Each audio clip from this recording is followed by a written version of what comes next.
Do you love your wife? Yes. Right? Prove it. Like, what's the metric? Give me the number that helps me know, right? Because when you met her, you didn't love her, right? Now you love her, right? Tell me the day the love happened. It's an impossible question, right? But it's not that it doesn't exist. It's that it's much easier to prove over time, right? So all leadership is the same thing. It's about transition. So if you were to go to the gym, right? It's like exercise, right? If you go to the gym and you work out and you come back and you look in the mirror, you will see nothing. And if you go to the gym the next day and you come back and you look in the mirror, you will see nothing, right? So clearly there's no results, can't be measured, it must not be effective. So we quit, right? Or if you fundamentally believe that this is the right course of action and you stick with it, like in a relationship, I bought her flowers and I wished her happy birthday, and she doesn't love me.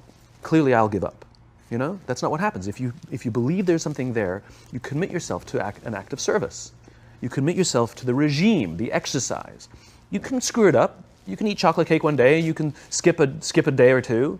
You know, it allows for that. But if you stick with it consistently, I'm not exactly sure what day, but I know you'll start getting into shape. I know it. And the same with the relationship. It's not about the events. It's not about intensity. It's about consistency, right? You go to the dentist twice a year, your teeth will fall out.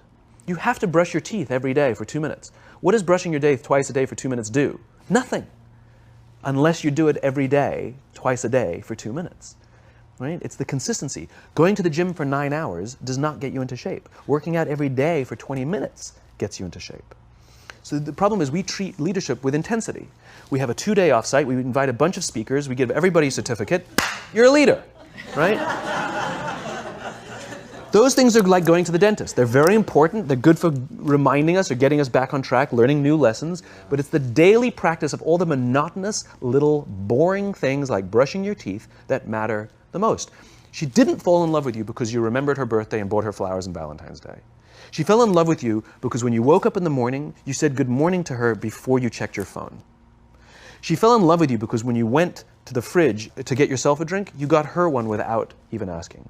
She fell in love with you because when you had an amazing day at work and she came home and she had a terrible day at work, you didn't say, yeah, but let me tell you about my day. Right. You sat and listened to her awful day and you didn't say a thing about your amazing day. This is why she fell in love with you. I can't tell you exactly what day, and it was no particular thing you did. It was the accumulation of all of those little things that she woke up one day and as if she pressed a button, she goes, I love him, right? Leadership is exactly the same. There's no event. There's no thing I can tell you you have to do that your people will trust you. It just doesn't work that way. It's an accumulation of lots and lots of little things that anyone by themselves is innocuous and useless. Literally, pointless by themselves. People will look at little things that are good leadership practices and say, that won't work. And you're absolutely right. But if you do it consistently, and you do it in combination with lots of other little things, like saying good morning to someone, that looking them in the eye. My friend George, who's a 3-star general in the Marine Corps, he says his test for leadership, and I love this, he goes, his test for a good leader is if you ask somebody how their day is going, you actually care about the answer. Right? The number of times we're walking to a meeting, we're rushing, we go, how are you? Not good, I got to get to you later, I'm late for a meeting. Right. If you ask the question, you were standing there and you were listening to the answer. It's those little innocuous things that you do over and over and over and over that people will say, I love my job. Not I like my job. I like my job means, yeah, the challenge is great, they pay me well, I like the people.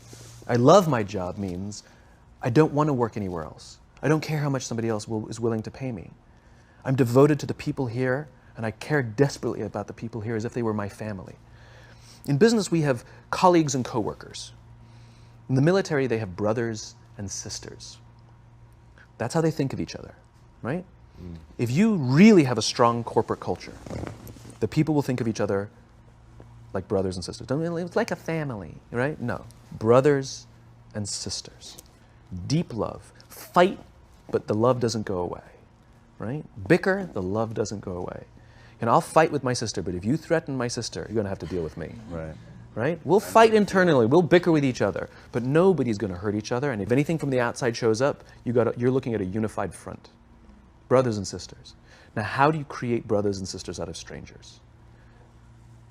Common beliefs, common values, parents, in other words, executives who care about their children's success, who care to raise their children, teach them skills, discipline them when necessary, help them build their self-confidence so that they can go on and achieve something more than you could have ever imagined achieving for yourself.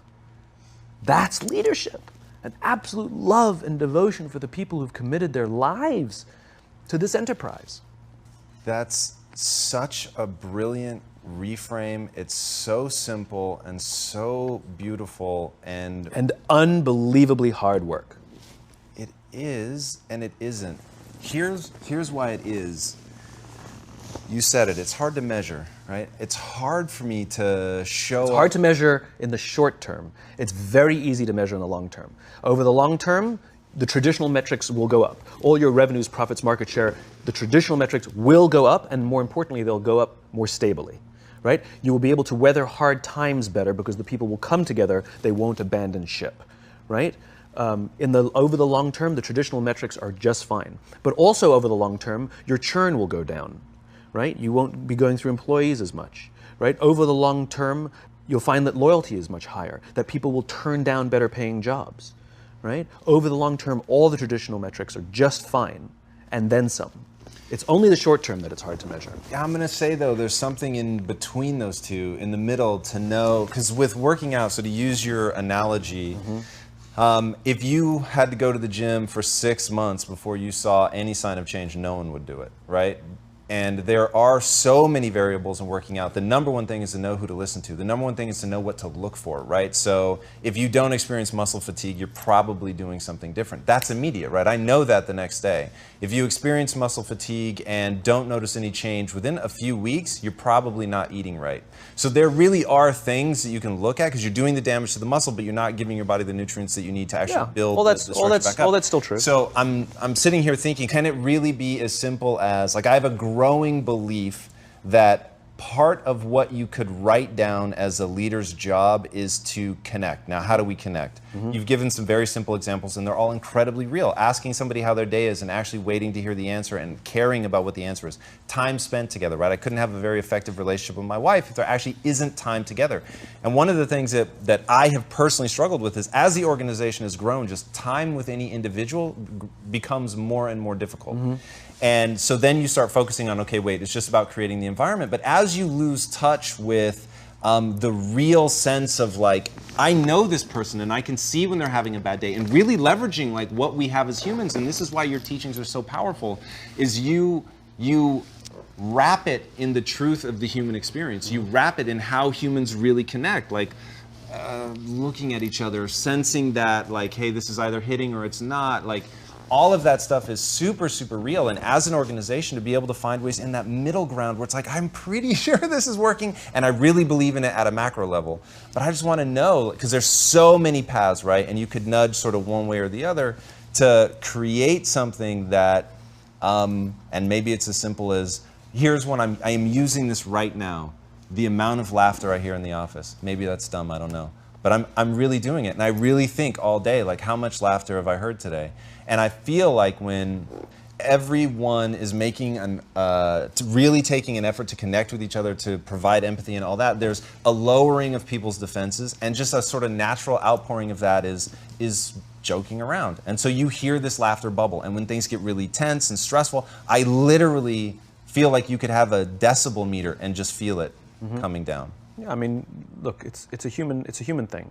So just as you know how your body feels after a good workout, and you know how your body feels after a big greasy meal, you know that one is good for you and one is not, despite what it may taste like. And that's the problem with short-term gains, right? They feel really good in the short term. So we're highly, highly, highly trained social animals. We're highly adapted social animals. We can feel social awkwardness, and we can feel when things are going well. You can sense it. You say you have this sense of laughter, around the office. Like, we don't walk around with blinders. We're like I said, we're made to do this. That's why we can assess if somebody's trustworthy or not. That's why we keep our walls and we're like, his results are great, but I wouldn't trust him, right? As opposed to letting down your, like, I trust her her with anything. I trust her with my kids, my money, anything, you know? So we're highly attuned animals, and so we're good at sensing it. But I will say there is a caveat to your metric of laughter, which is a decent one, is that scale breaks things, right, in human beings. As I said before, we're not made for populations bigger than about 150-ish. It's called Dunbar's number. Robin Dunbar, a professor from Cambridge University, theorized that we cannot maintain more than about 150 close relationships. And the way he defined a close relationship is, if you're at a bar with a bunch of friends and somebody comes in, would you ask that person to join you or not? And it's about 150 that we would ask them to come join us. And if you think about the reason, that actually makes perfect sense, which is there's two limiting factors. One is time. If you only gave 2 minutes to every person you know, you'd make no close friends. And the other one is memory. You just can't remember everybody. And so this is where leadership becomes very, very interesting. Because if you have a company that has a lot of people, 5, 6, 7, 800 people, 1,000, 2,000, 5,000 people, clearly you can't know everyone. And clearly as a CEO, like, I care about every single one of my people. You don't even know. Some of the people you work for who work for you are bastards. You don't care about them, right? So it's a nonsense statement, right? But what you can say is, I desperately care about the people whose names I know and whose faces I recognize. And I care desperately about my leadership, and I instill in them every day that I will give them the tools, and I will take care of them with one purpose and one purpose only, that they will take care of the people in their charge. And I want those people to take care of the people and instill in them that they take care of the people in their charge. And then by the time you get down to the masses, where the actual 1,000 exist, because of the seniors it's like 20, right? Where the real 1,000 exist, they feel about 150 of them can look to one of their direct leaders, to one of their direct managers, and say, that person cares about me. That's our boss, that's my leader. Not the leader, it's the CEO. That's my manager, my boss, my leader. Sometimes you get fired, sometimes you get in trouble, sometimes you'll lose your job, and the next guy will get all the credit. It's all true. And the courage to do the right thing in the face of overwhelming pressure, only the best leaders have that courage. Only the best leaders. And here's the folly. Courage is not some deep internal fortitude.